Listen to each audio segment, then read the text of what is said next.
Hi, good morning guys, good morning. Ito katatapos ko lang sa school guys.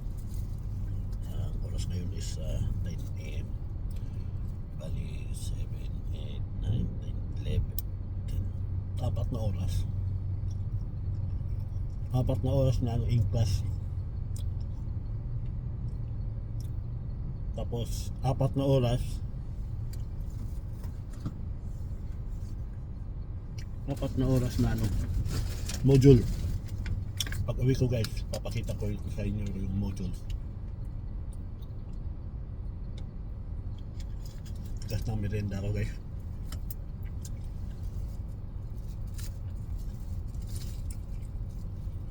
Ito mga peanut to galing pa doon sa Pink Palawan. Pinagkutilan namin. Anong bungat ng aming eskwelahan guys. Campus.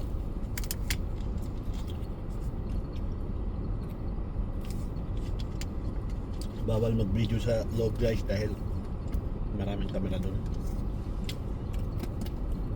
Hindi ako makapag-video. So uwi ako guys. Pakita ko sa inyo yung yung module na binigay sa amin. Kung kakayanin ko ba ng 8 weeks yun na basahin. Kailangan basa ng basa dyan guys.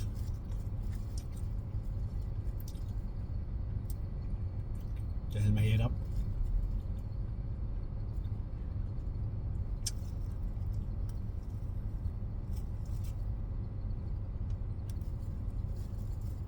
Sa edad ko to nahirapan ako guys. Pero may matatanda din na classmate ako guys. Pero halos mga bata.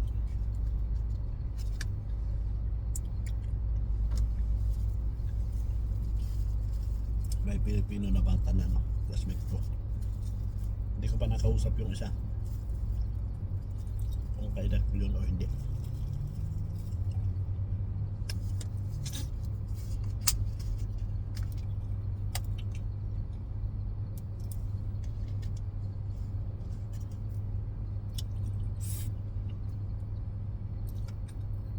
Bukas, kakausapin ko yun.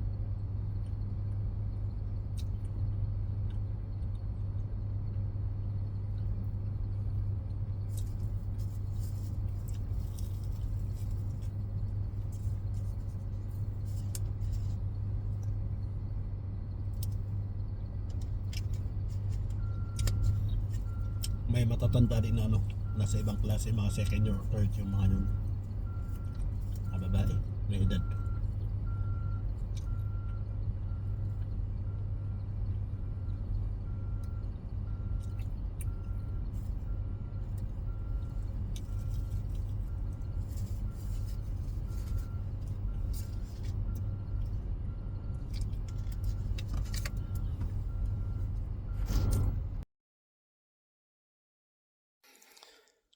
Ito guys, kararating ko dito sa bahay, apartment.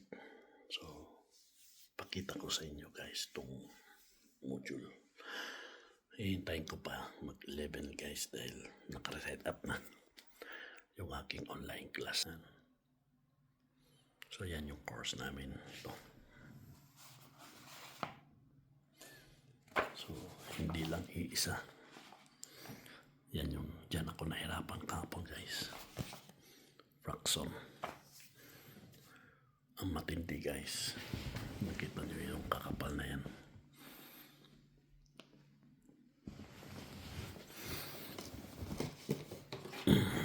Kaya yan. Marami guys yan.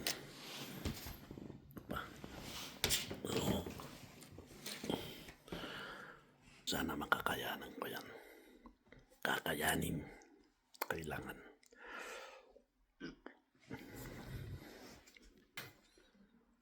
Hindi ako makapasok-pasok sa YT guys dahil kailangan pagkatapos nito is babasahin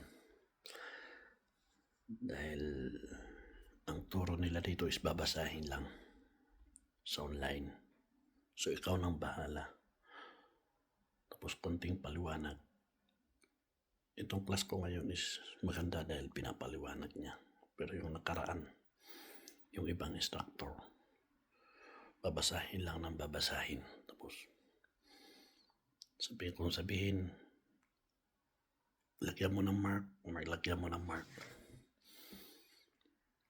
Tapos yung isa kahapon, pinasa lang, tinuro lang kung paano gagamit ng calculator, mag-solve. Tapos nawala na yung oras. Tapos sabi niya, assignment. So, kailangan kusa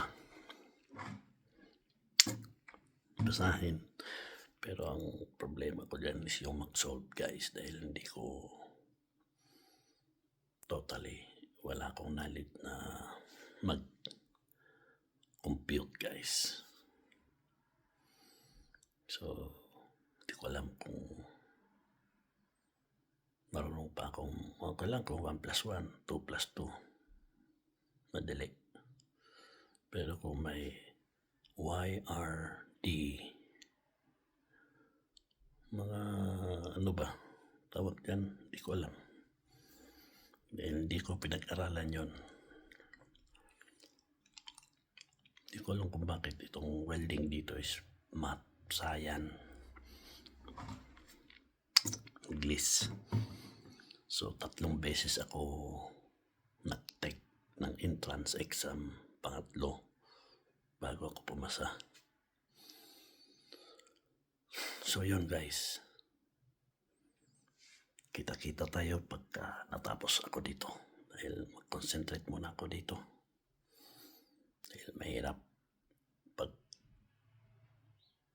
pumasa, wala nang second, pag hindi pumasa, wala nang second chance daw. Babalik ka uli, first year.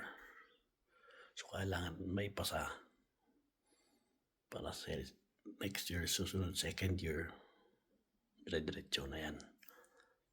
Bahala na sa final. So yun, guys, ingat-ingat and salamat sa panonood. And kita yan, kailangan mag-concentrate magbasa dito. So ingat-ingat tayong lahat. God bless you all. Thank you. Bye-bye.